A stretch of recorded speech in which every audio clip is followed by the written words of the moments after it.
Alors, la session de ce matin est dédiée à une partie de la qualité dans PMI, donc qui consiste à la gestion des non-conformités, voilà, qui est une brique du module qualité autour de PMI. Donc ce matin, nous allons dérouler ça sous forme d'exemple. Alors il va y avoir un petit peu de théorie comme d'habitude, et puis sous forme d'exemple. Donc on fera 2 exemples tout à l'heure en fin de session. Donc n'hésitez pas à utiliser le chat comme d'habitude pour poser vos questions au fur et à mesure. Et puis à ce moment-là, eh bien, en fin de session, on y répondra.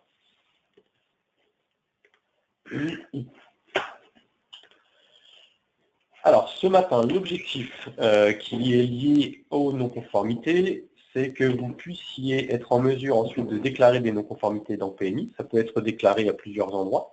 Donc l'objectif d'une non-conformité, c'est de tracer une anomalie, un incident, quelque chose d'anormal, soit au niveau de la production d'un ordre de fabrication, par exemple, d'une réception pour les achats, ou au niveau des ventes, je sais pas, ça peut être lié au SAV, ça peut être lié à une expédition, etc., etc. Donc l'objectif, c'est vraiment de tracer quelque chose qui n'est pas conforme, d'identifier ça, ça va être en lien avec un client, un fournisseur, un article, un OF, etc., etc. Et puis d'avoir des indicateurs pour pouvoir faire du reporting en finalité par rapport à tout ça.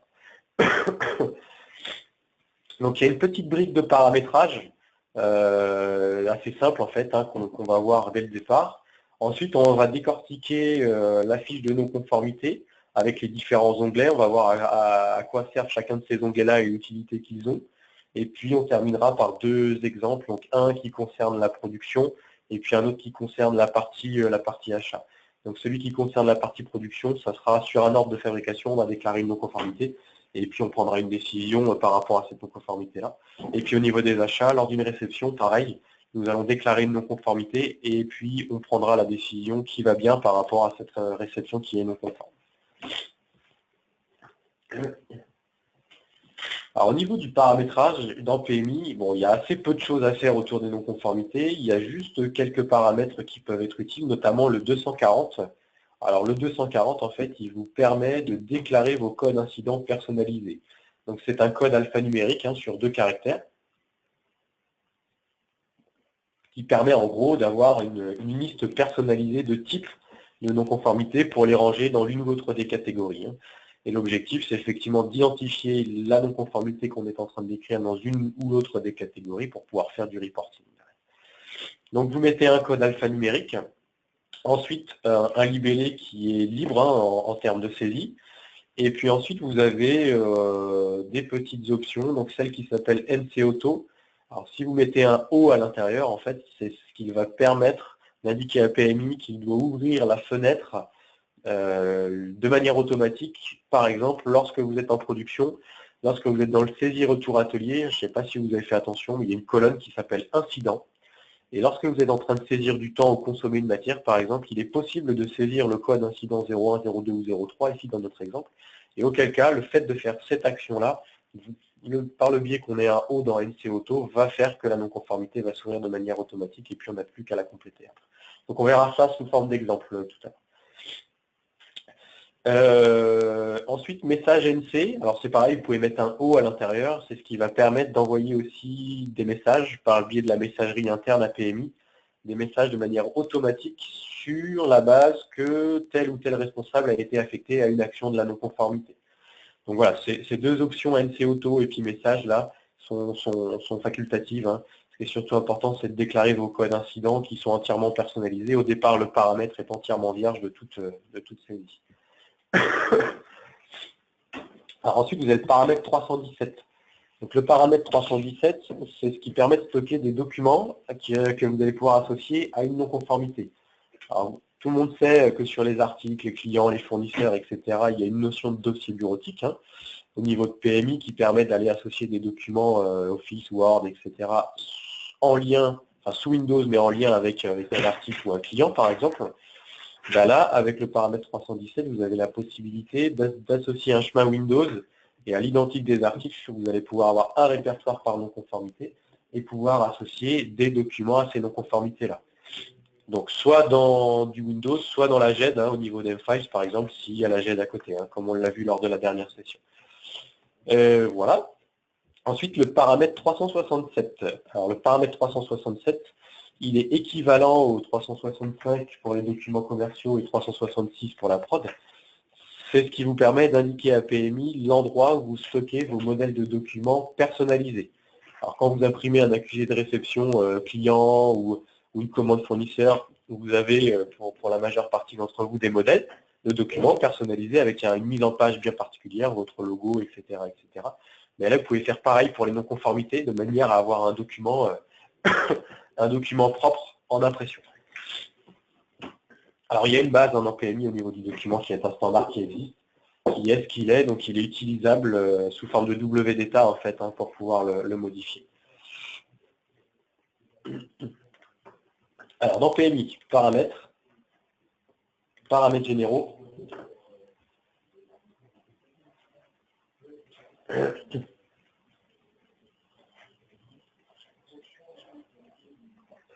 Voilà, on va aller voir le paramètre. Paramètre 240, incident. Voilà, bon là il est déclaré de manière assez simple en fait, comme on l'a vu dans la petite capture d'écran au niveau de la présentation. J'ai simplement déclaré un code, 010203, avec des codes d'incident et puis un libellé derrière.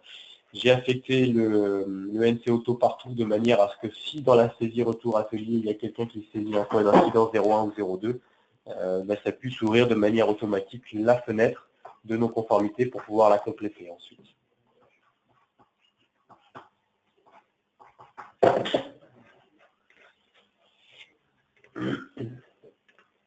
Donc voilà pour cette partie paramétrage. Dans l'idée, c'est voilà, juste quelques paramètres et éventuellement un modèle de document personnalisé si vous souhaitez avoir de quelque chose d'un petit peu plus looké au niveau du modèle d'impression. Après, une non-conformité peut être déclarée à plusieurs endroits dans PMI. Alors, vous pouvez le faire de manière naturelle dans le menu qualité, où vous avez la fonction non-conformité qui va vous permettre de déclarer une non-conformité et puis de la compléter ensuite. Donc, auquel cas, il faut savoir que si vous faites ça, vous partez d'une fiche non-conformité qui est vierge de toute saisie, et là, à ce moment-là, il faut compléter l'intégralité des informations nécessaires au bon fonctionnement de la non-conformité. Alors après, il faut savoir que dans les fenêtres de saisie des expéditions, des réceptions, saisie retour atelier, etc., vous pouvez voir ce genre de bouton là, comme celui en haut à droite, avec une croix à l'intérieur. Alors si vous voyez ça, ça veut dire que dans le contexte dans lequel vous êtes, il est possible de déclarer une non-conformité à cet endroit-là. Et auquel cas, si vous faites ça, ça veut dire que la non-conformité sera pré-remplie par rapport au contexte dans lequel vous étiez. On va faire un petit exemple tout à l'heure par rapport à ça. Et puis voilà, alors il faut savoir aussi que sur les fiches clients, articles, fournisseurs, en priorité et majoritairement, on va dire, dans la vision 360, vous avez accès au petit bouton non-conformité ici, qui est un point d'entrée qui permet d'avoir la liste complète des non-conformités du client, ou du fournisseur ou de l'article selon l'endroit dans lequel vous êtes. Alors comme on l'a dit, soit dans le menu qualité ici, vous avez accès à la gestion des non-conformités. Donc pour quel cas, cette fonction-là va vous ouvrir une fiche de non-conformité vierge sur laquelle vous allez pouvoir faire des recherches ou éventuellement saisir une nouvelle non-conformité, pourquoi pas. Et auquel cas, ici, dans l'onglet origine de la non-conformité, il n'y a strictement rien de complété, ça va être à vous de compléter l'ensemble des informations. Alors, à titre d'exemple, dans les expéditions,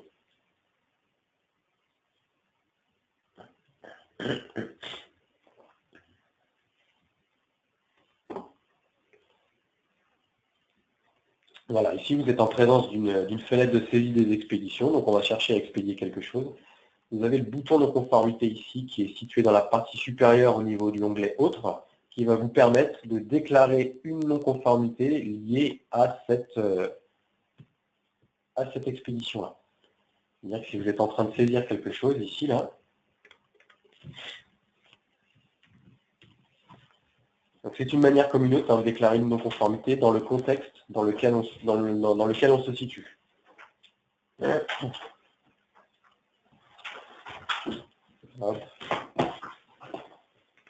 Voilà, donc le fait d'être en saisie d'expédition ici et de cliquer sur le bouton, peut-être valider Valider la ligne.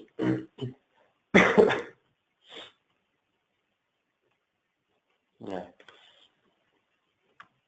Et cliquez sur le bouton dans la partie supérieure, ça vous ouvre une fiche de non-conformité. Alors simplement, ce qui s'est passé, c'est que comme je n'avais pas validé ma ligne d'expédition, en fait, il ne m'a pas créé la non-conformité. Donc là, je viens de la valider. Et à ce moment-là, par le biais du bouton en haut non-conformité, le fait de cliquer dessus, il vous crée la fiche de non-conformité qui s'ouvre et qui est pré-complétée. Donc elle a pris un numéro 81 ici. Donc le numéro, c'est un compteur chronologique qui tourne. Et l'onglet origine est pré-rempli par rapport au contexte dans lequel on était, c'est-à-dire une expédition en lien avec un client, ici, en lien avec un numéro de document, ici, qui correspond au numéro d'expédition ou de commande, hein, pourquoi pas éventuellement, et puis le produit concerné. Voilà. Donc ça, c'était sur la base d'une expédition. Il faut savoir que si vous êtes sur une saisie retour atelier, par exemple, au niveau production, donc dans suivi d'atelier, saisie retour atelier ici, qui permet de déclarer du temps et de la consommation de matière et de faire un contrôle de fabrication.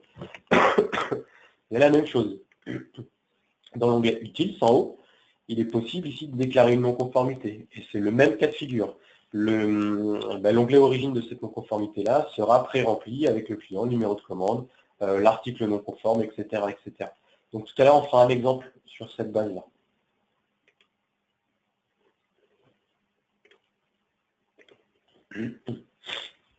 APU, effectivement, ce que je n'ai pas montré, c'est si vous êtes sur une fiche client, article ou fournisseur, dans la vision 360, vous avez accès aux non-conformités du client ou de l'article selon la fiche sur laquelle vous êtes.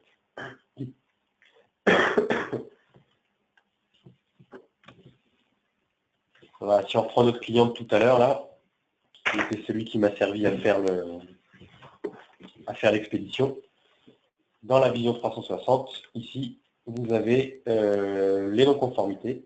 Voilà. Et le fait de cliquer sur ce bouton-là, donc c'est un point d'entrée vers la liste des non-conformités qui ont été déclarées en lien avec ce client-là.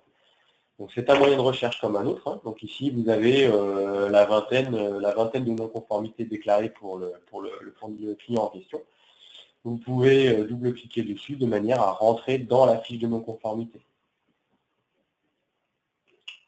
Donc c'est l'intérêt de la vision 360, hein, c'est centraliser l'information. Hein. C'est un peu le même principe que pour les commandes et autres. Hein. Vous avez un point d'entrée, vous retrouvez l'intégralité des commandes, et un petit double-clic permet d'ouvrir les mails.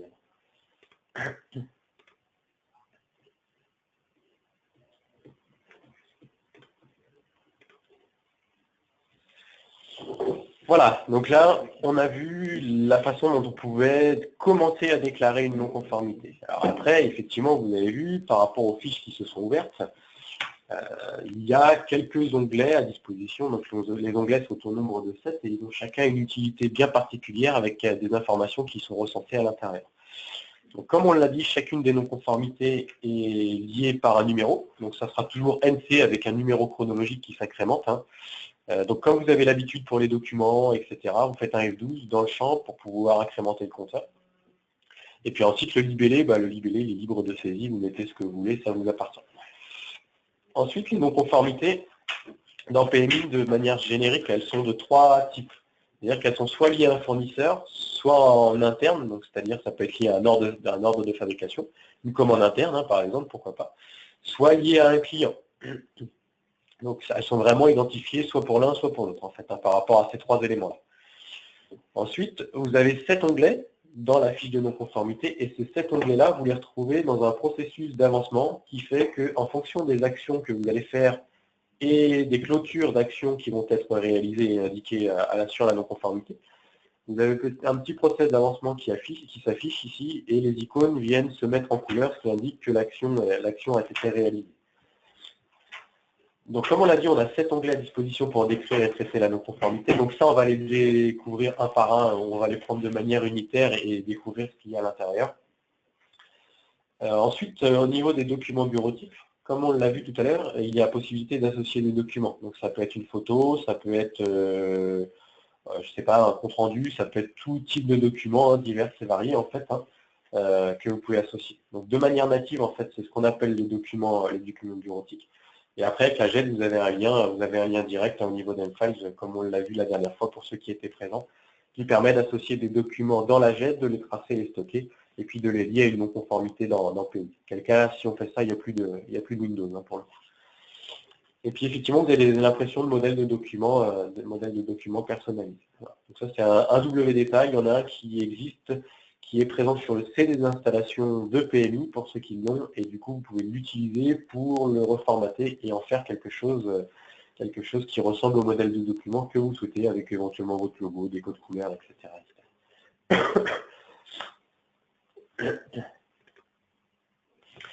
Alors maintenant, on prend les onglets du coup un par un. Alors on va les décrire de manière plus ou moins synthétique en fonction de l'intérêt des champs qui se situent à l'intérieur. Donc l'onglet origine, en fait, hein, c'est le premier sur lequel on tombe lorsqu'on déclare une non-conformité. Ça, vous l'avez vu. Donc la partie supérieure, là, on va considérer que cet onglet-là, il était composé en trois parties. Hein. Donc la partie supérieure, elle est liée au client, enfin elle est liée au tiers, ça peut être un fournisseur, bien entendu, en fait, hein, en l'occurrence, qui est lié à cette non-conformité-là, ce qui permet d'avoir un lien entre et la non-conformité et le tiers concerné. Ce qui permet derrière de faire des statistiques, le nombre de non-conformités par client, etc., des taux d'importance, des coûts de non-qualité, et ainsi de suite. Et ainsi de suite. Alors ensuite, vous avez la partie orange. Alors, ça sera principalement le document qui est lié à la non-conformité. Donc là, comme on est sur une non-conformité qui est liée à un ordre de fabrication, effectivement, le C00148 est un numéro d'OF sur lequel on est venu déclarer une non-conformité. Si vous le faites sur une réception fournisseur, au niveau du type, en haut à gauche de la non-conformité, déjà, 1, ça ne sera pas un terme du fournisseur, et 2, vous n'aurez pas ordre de fabrication, mais plutôt quelque chose du style numéro de document. Et en fait, dans le numéro ici, vous aurez le numéro de réception qui permet d'indiquer que la non-conformité est liée à telle ou telle réception. Voilà. Et puis la partie bleue, ici, comme c'est une non-conformité liée à un ordre de fabrication, la non-conformité est liée à un produit fini, ici en l'occurrence, donc on voit que le code article, hein, le libellé et le suivi de stockage. Alors si c'était une non-conformité qui est liée à une réception, par exemple ici, eh bien vous aurez, comme on l'a dit, non pas une non-conformité interne, mais une non-conformité de type fournisseur. Et le produit fini, en fait, n'en est pas un, ça sera plutôt un code article de type matière ou composant, par exemple, qu'on est en train de réceptionner ici. Donc la terminologie des briques en haut, ordre de fabrication, produit fini, client, etc., peuvent changer en fonction du type, est-ce que c'est fournisseur, est-ce que c'est client, est-ce que c'est interne.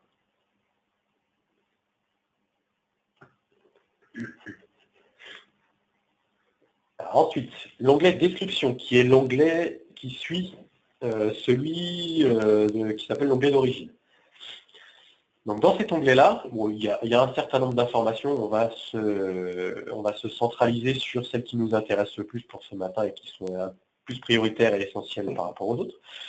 C'est surtout le code incident. Donc le code incident, c'est ce que vous avez déclaré tout à l'heure dans le paramètre 240, le 01, le 02, le 03, le 04, qui permet de dire, voilà, la non-conformité, elle est liée à un client et elle est de type casse outil, code 04 par exemple, qui est quelque chose que j'ai paramétré moi, et qui fait que derrière, on peut faire du reporting sur le nombre de non-conformités liées à de la casse outil, et etc., etc.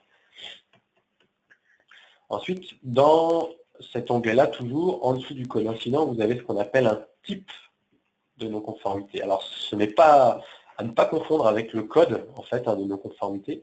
Le code, c'est vraiment quelque chose de personnalisé. Alors, le type peut l'être aussi, mais le type va surtout dépendre de ce que vous allez indiquer dans le code incident.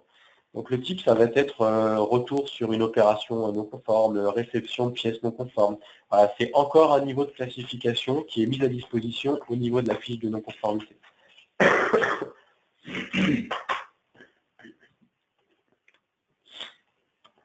Alors, on va aller voir la non-conformité. On va reprendre celle de tout à l'heure, là, la 65.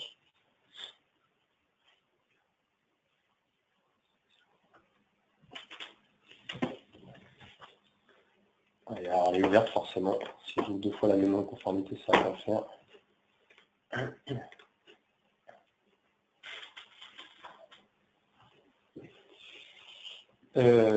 Elle est là, voilà. Donc,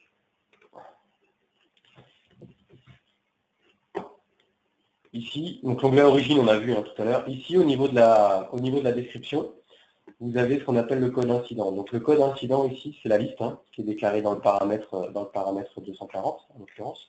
Et ici, au niveau de la description, vous avez une liste qui s'appelle type, qui permet encore d'avoir un niveau de déclinaison supplémentaire pour décrire cette non-conformité-là. Est-ce que c'est une consommatière qui n'est pas conforme? Est-ce que c'est un rebut sur une opération, etc. Est-ce qu'il y a un litige sur une opération et que derrière, on doit faire une opération hors gamme? Est-ce que c'est un litige sur opération et qu'on doit faire un OF de rectification, donc un OF supplémentaire qui n'était pas prévu au départ, pour pouvoir avoir du temps de traitement de cette non-conformité-là, etc., etc. Donc c'est un peu à la fois la description et un peu à la fois un embryon de prise de décision qui commence à être indiqué ici, quoi.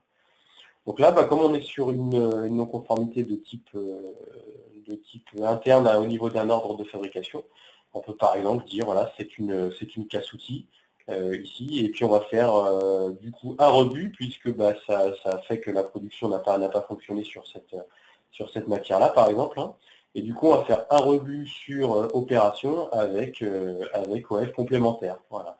Donc le fait de faire ça, derrière, au niveau des actions curatives, là, qui est le 4e onglet, vous n'allez pas avoir les mêmes actions à disposition.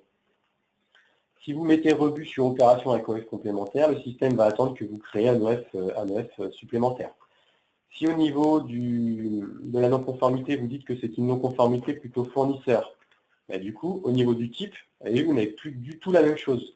Vous n'avez plus de type en lien avec la production. Il n'y a plus de rebut avec des opérations, il n'y a plus de litige sur opération. Globalement, ici, ça va être une réception matière non conforme ou une réception matière non conforme avec annulation de commande, avec réduction de prix, etc., etc.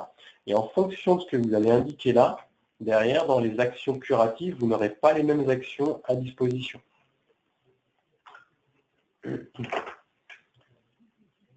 Ensuite, dans l'onglet Analyse. Dans l'onglet Analyse, vous avez effectivement du texte ici pour pouvoir indiquer de la description. Ce qui est surtout intéressant, c'est de pouvoir ici indiquer un responsable. Donc le responsable, en fait, c'est la liste ici des utilisateurs que vous avez déclarés dans PMI, qui est mise à disposition. Donc charge à vous d'indiquer quel est le responsable de l'action, ici en l'occurrence. Et le fait de cocher avec message, en fait, ça va générer un message de manière automatique avec la messagerie qui est à disposition en haut, là, dans la fenêtre principale. Et lorsque cette personne-là va se connecter à PMI, il y aura un message qui va s'afficher comme quoi il est responsable de l'action d'analyse sur telle non-conformité. Éventuellement mettre une date ou pas, ça c'est facultatif. Ça. Le responsable est facultatif aussi, il n'y a pas d'obligation de compléter cette information-là. Puis après, vous pouvez définir des participants, par exemple. Donc ces participants, ce sont des utilisateurs également, donc c'est encore une liste mise à disposition ici des utilisateurs qui vont participer à cette non-conformité.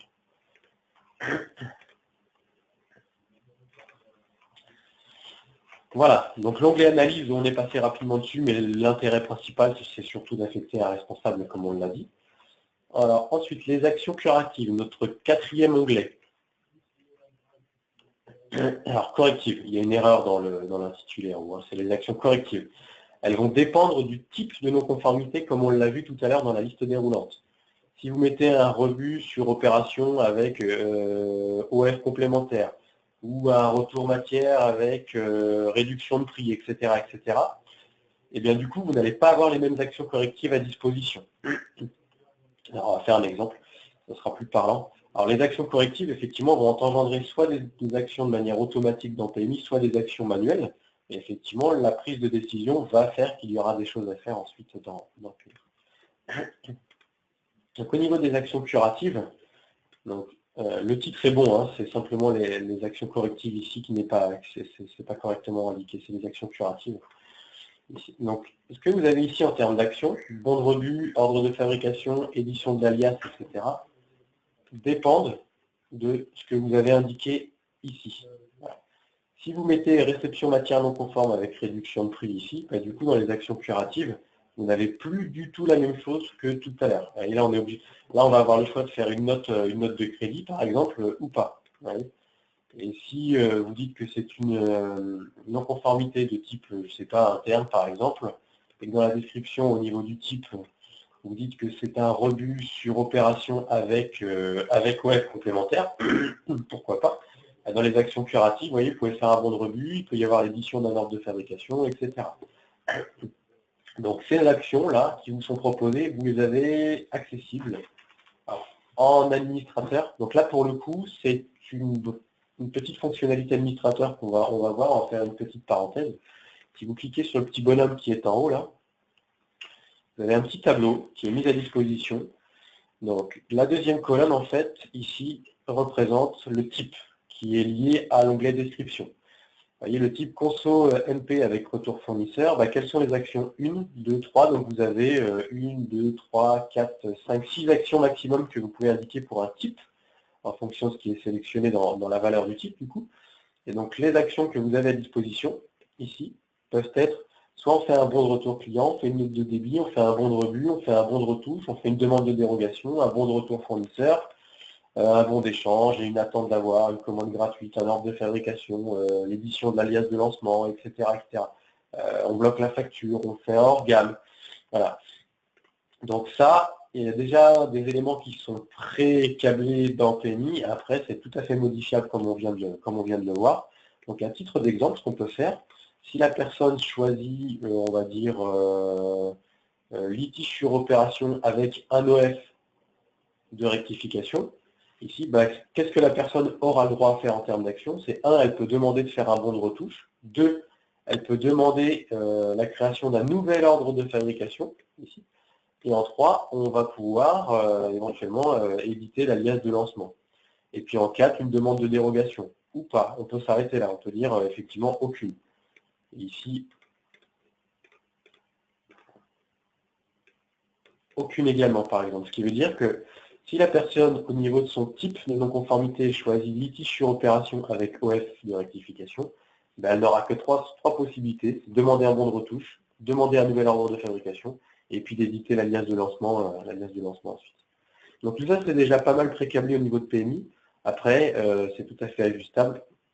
Et il est également possible, à la suite, de venir créer vos propres types de non-conformité ici, pour pouvoir avoir des actions personnalisées. D'accord? Donc il y a une liste qui est pré-câblée, il y en a un certain nombre à disposition, mais vous pouvez tout à fait créer vos propres types, en plus des codes incidents, de manière à avoir un niveau de déclinaison encore supérieur sur les non-conformités, et puis d'autoriser ou pas certaines actions sur la non-conformité.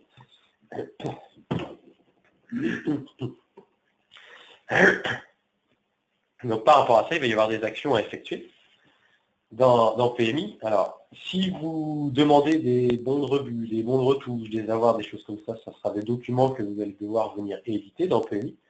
Donc en fait, ce qui est indiqué ici dans le PowerPoint, c'est qu'il faudra effectivement avoir des modèles de documents qui sont personnalisés par rapport à ça, que vous pouvez indiquer dans le paramètre 367, du coup, et dans lequel vous allez devoir définir des bons de rebut, des notes de débit, des demandes de dérogation, des bons de retouche, etc., qui sont ni plus ni moins que des W départ, en fait, que vous devez indiquer ici, et qui seront imprimables sur la base de cette non-conformité-là, en fait.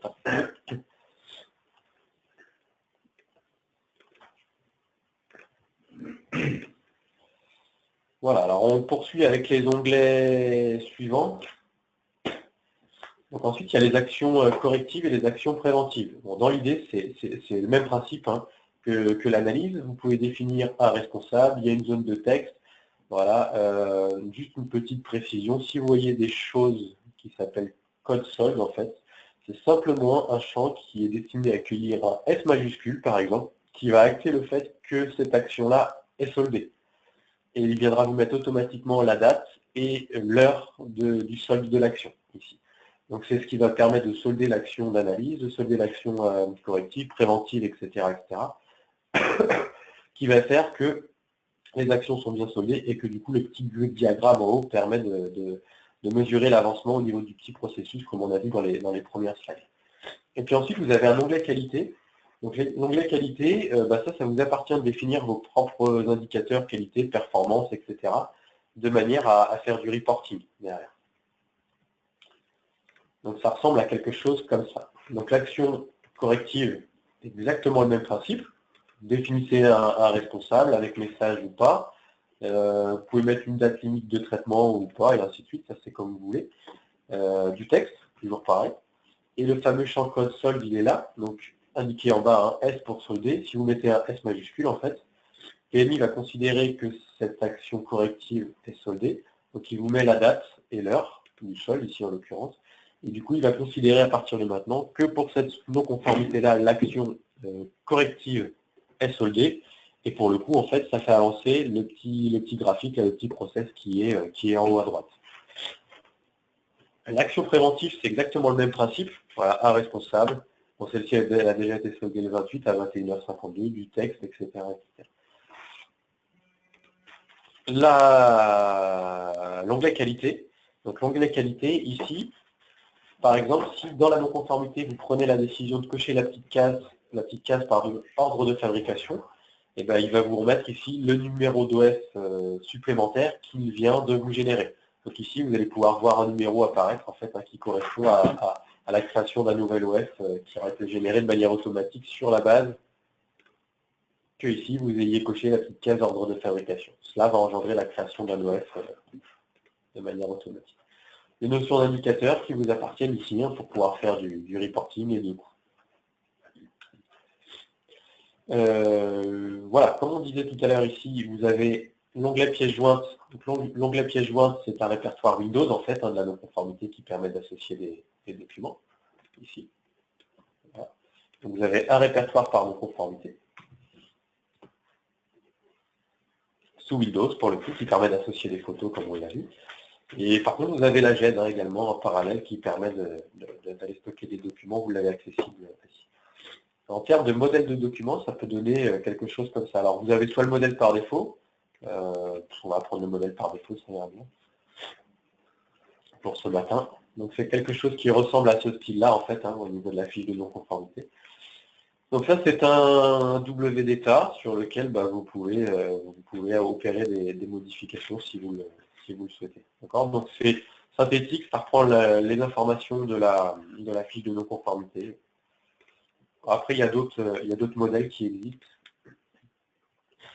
Alors, sans rentrer dans les détails, pour ceux qui connaissent la méthodologie 8D de traitement d'une non-conformité d'un point de vue qualité, il est possible de faire des choses comme ça.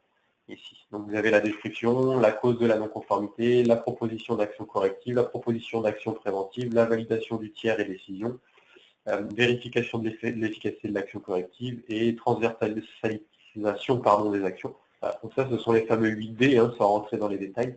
Et voilà, en termes de look de document, vous pouvez avoir des choses diverses et variées en fait.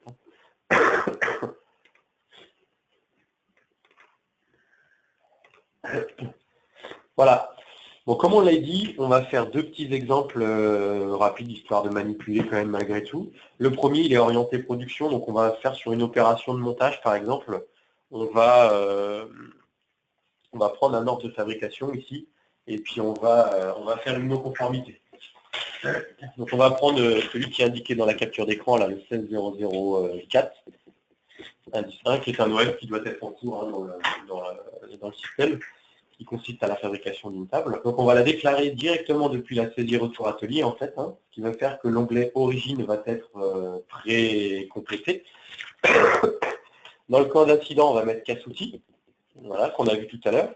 Et puis dans le type, on va mettre litige sur opération par exemple, avec organe, ce qui va avoir pour effet non pas de créer un OS supplémentaire, mais pour le coup d'avoir une ligne hors gamme sur notre ordre de fabrication de départ pour pouvoir indiquer du temps supplémentaire non prévu pour traiter cette non-conformité.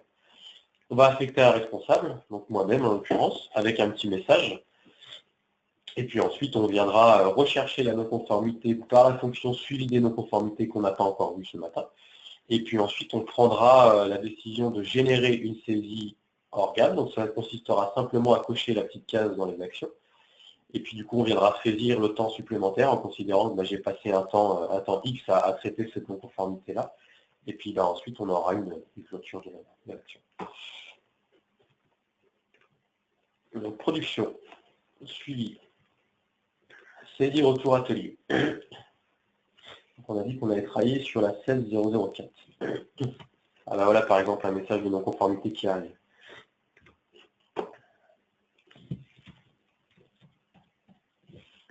Donc, par exemple, ici, j'ai une opération de montage. Et comme on l'a dit tout à l'heure, ici, vous avez vu, il y a un code incident là. une colonne qui s'appelle code incident. Ça veut dire que lorsque vous êtes en train de faire de la... Alors, déjà soldé, c'est pas grave. Mais lorsque vous êtes en train de faire de la saisie ici, il est possible d'indiquer le code 01, le code 02, 03, etc. qui correspond au paramètre 240. Et auquel cas, le fait d'indiquer un 01 ou un 02 ici va faire que la non-conformité va s'ouvrir de manière automatique.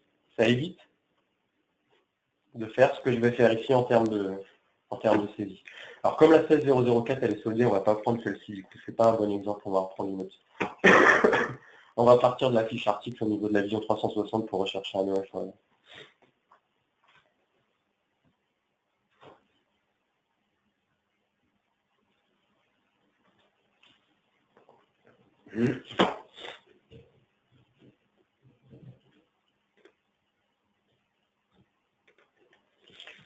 On va prendre la table toujours.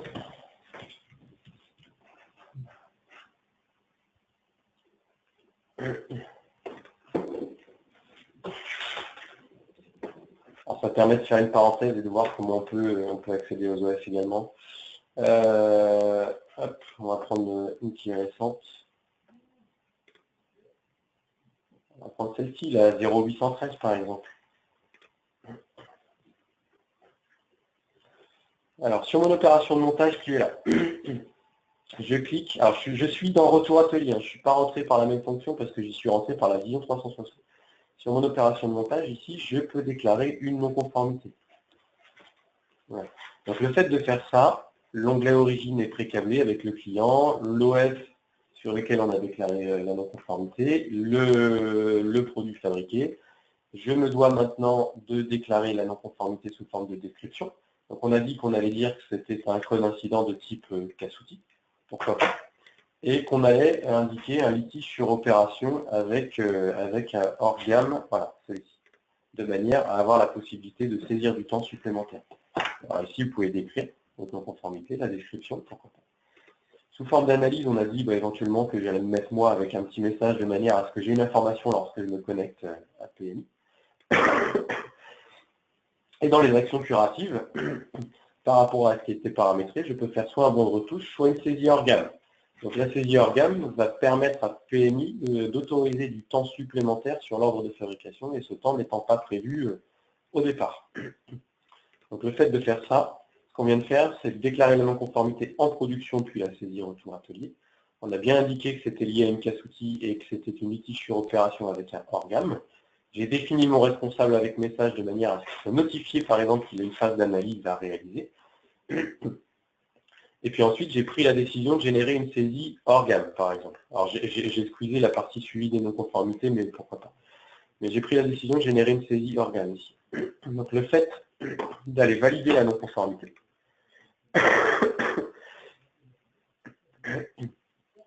Ici, il vous autorise à indiquer, par exemple, une quantité supplémentaire ou pas. Hein. Vous n'êtes pas obligé de relancer la fabrication complète du produit fabriqué. Simplement, le fait de valider ici, sur votre non-conformité, sur votre ordre de fabrication ici, donc le 813, on a dit, ça n'a pas marché, on va la refaire.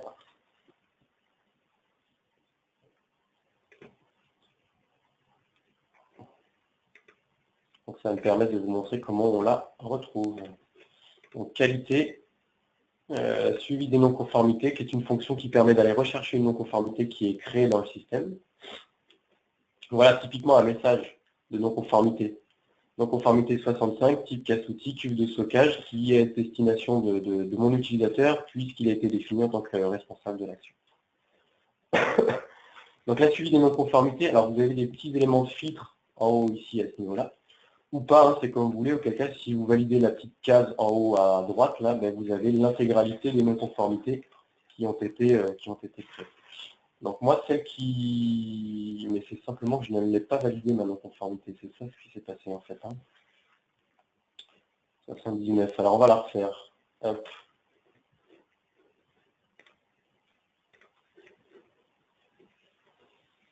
Je retourne dans ma saisie retour atelier.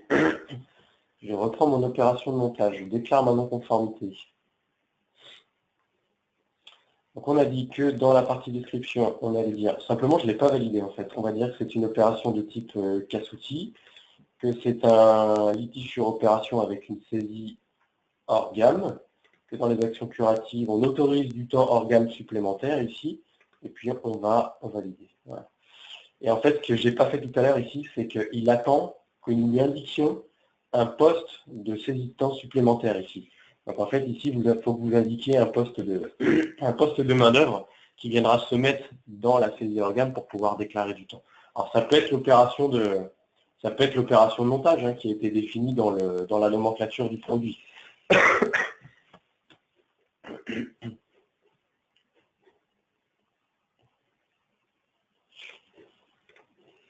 Je vais aller voir sur la fiche article quand même la façon dont le produit est fabriqué. Alors les messages qui s'affichent, vous pouvez les archiver de manière à plus les avoir.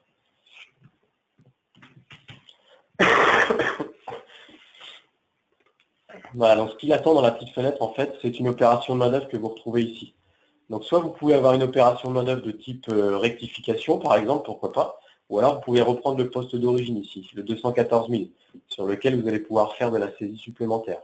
Après, c'est à vous de voir si vous voulez réaffecter du temps sur le poste sur lequel vous avez déclaré la non-conformité, ou alors avoir un poste de main-d'œuvre un peu plus générique, de type rectification ou opération de maintenance ou autre, peu importe, de manière à saisir du temps dessus.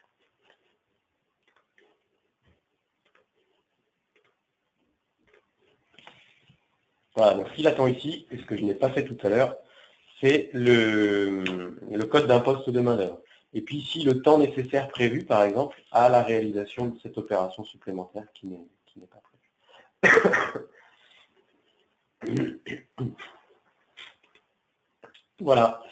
Si je reviens voir sur mon OS, ici, sur l'ordre de fabrication, qu'est-ce qui s'est passé? Le fait d'avoir validé la non-conformité, je suis toujours sur l'OS 813, il est venu se rajouter une opération, vous avez vu, qui commence par 9000 quelque chose, qui est une opération de type organe, qui n'était pas prévue au départ dans l'ordre de fabrication, sur lequel il m'a indiqué mon opération de montage, c'est ce que j'ai indiqué dans la petite fenêtre tout à l'heure, pour pouvoir avoir du temps supplémentaire, donc de 10 heures, du coup, pour pouvoir faire ma rectification sur ce produit. Et donc après, c'est un temps comme un autre, donc vous pouvez double-cliquer dessus et puis déclarer du temps de production sur un opérateur bien particulier ou pas.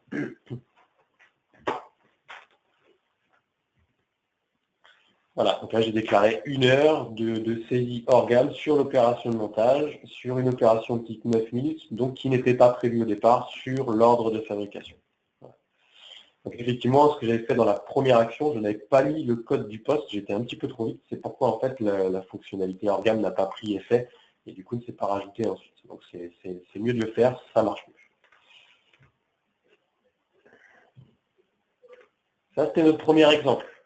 Alors effectivement, après, si on veut aller au bout de la démarche, sur notre opération de non-conformité, il faudrait qu'on puisse aller clôturer l'action. Donc on va aller la rechercher comme on l'a fait tout à l'heure, dans qualité, suivi des non-conformités, ici. Alors si vous validez de cette façon-là directement, vous allez avoir l'intégralité des... Alors celui-là, on va l'archiver parce que... Hop, vous pouvez archiver les messages, de manière à ce qu'ils ne s'affichent pas de manière intempestive, on va dire. Donc voilà, si vous validez ici la recherche des non-conformités, vous les avez toutes. Sinon, vous avez les filtres dans la partie supérieure, en haut, pour filtrer pour un numéro, pour un client, etc. Donc nous, celle qui nous intéresse, c'était la 88, ici. Donc le fait de cliquer sur le petit icône qui est là, vous allez ouvrir la non-conformité 88. Donc cette fonctionnalité-là est un élément de recherche comme les autres, en fait.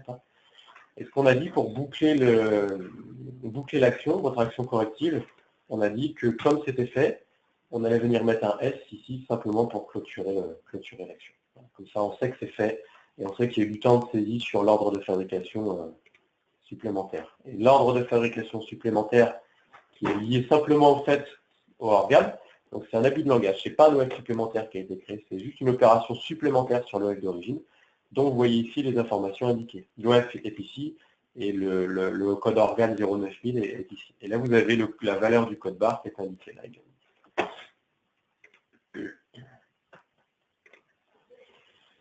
Voilà, côté production. Et puis, pour terminer, deuxième exemple plus simple, celui-ci.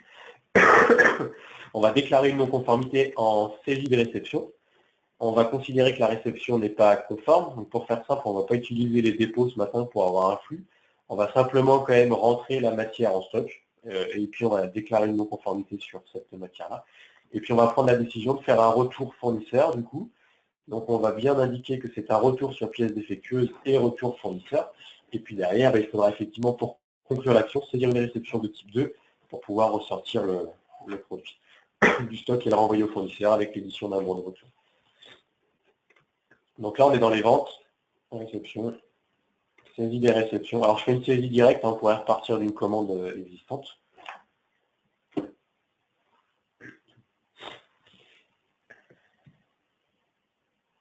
Alors, je prends un numéro au chrono, je fais un F12.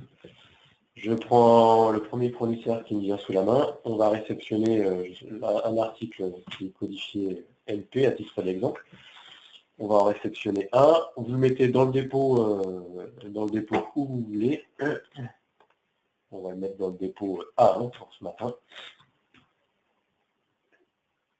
Donc là, je prends l'initiative de, malgré le fait que le produit ne soit pas conforme, je le rentre quand même dans mon stock. C'est une décision que je prends, hein, pourquoi pas. J'aurais pu tout à fait le rentrer dans un dépôt quarantaine et puis faire le retour fournisseur au sein de ce dépôt-là. Donc là, j'ai rentré dans un dépôt A1, on va dire que ça rentre comme ça dans le stock pour ce matin. Par contre, je déclare une non-conformité ici. Donc c'est exactement comme on l'a fait côté production. Du coup, l'onglet origine est intégralement complété.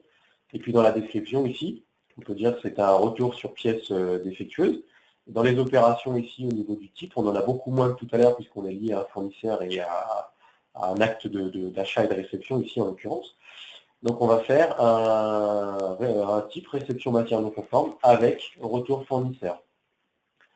Donc dans les actions curatives ici, on va cocher la petite case simplement pour indiquer à PMI qu'on va faire un bon de retour fournisseur. Et là, la petite différence près, qui était tout à l'heure le fait que le système ait généré de manière automatique un organe supplémentaire sur l'OF pour saisir du temps, mais là, ça sera une action de votre part de venir faire une réception en type 2 pour pouvoir ressortir le produit du stock et le renvoyer au fournisseur. Voilà. Donc le fait de faire ça, ça vous imprimera automatiquement un bon de retour, d'où l'intérêt d'avoir un modèle personnalisé adéquat par rapport éventuellement à la charte graphique de l'entreprise pour les bons de retour, les demandes de dérogation, etc., etc. Que le fait de cocher la petite case peut imprimer de manière automatique ce genre de document. Après, par contre, on ne s'affranchit pas de venir faire une réception en type 2, ici pour pouvoir venir faire un avoir et bien entendu ressortir le produit du stock de manière à ce que tout cela soit tracé correctement. Donc la quatrième étape, en fait, là c'est pas terminé, il faudra bien faire la réception en type 2 pour pouvoir avoir la sortie du produit. Voilà.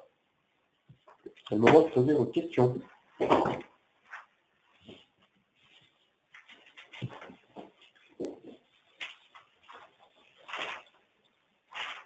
Alors la première question que nous avons, c'est l'analyse de type 8D. Alors en fait, dans PMI, c'est pas pensé façon 8D, mais simplement en fait, vous avez vu, vous avez 7 onglets. Et dans les 7 onglets, on arrive à retrouver la correspondance par rapport au 8D.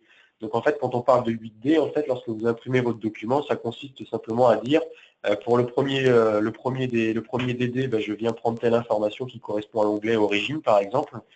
Le deuxième onglet, le deuxième D qui correspond à l'onglet description, le troisième qui correspond à l'onglet analyse, par exemple.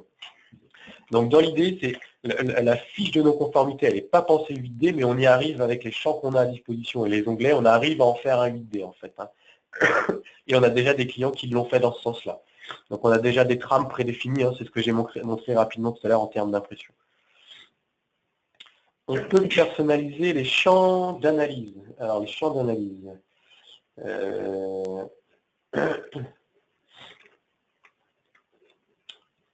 Qualité. Gestion de non-conformité.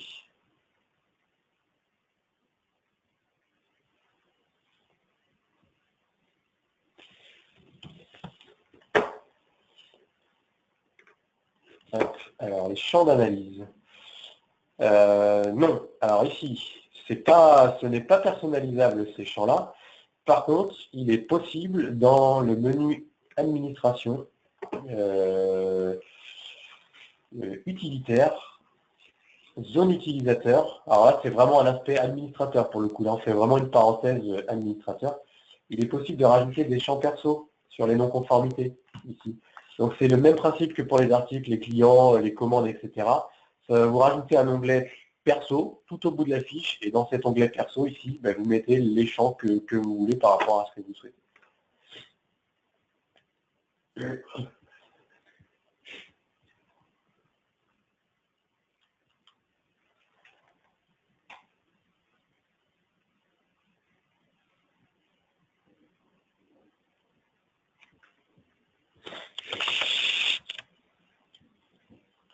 Ok. Bon. Merci Thomas. Brillant, toujours, malgré un gros rhume. Ah, c'est ça d'avoir des jeunes enfants. Bon, comme d'habitude, si vous avez des questions après la fin de la session, n'hésitez pas à revenir vers nous, vers Thomas ou vers moi. Comme d'habitude, la vidéo du webinaire sera mise en ligne,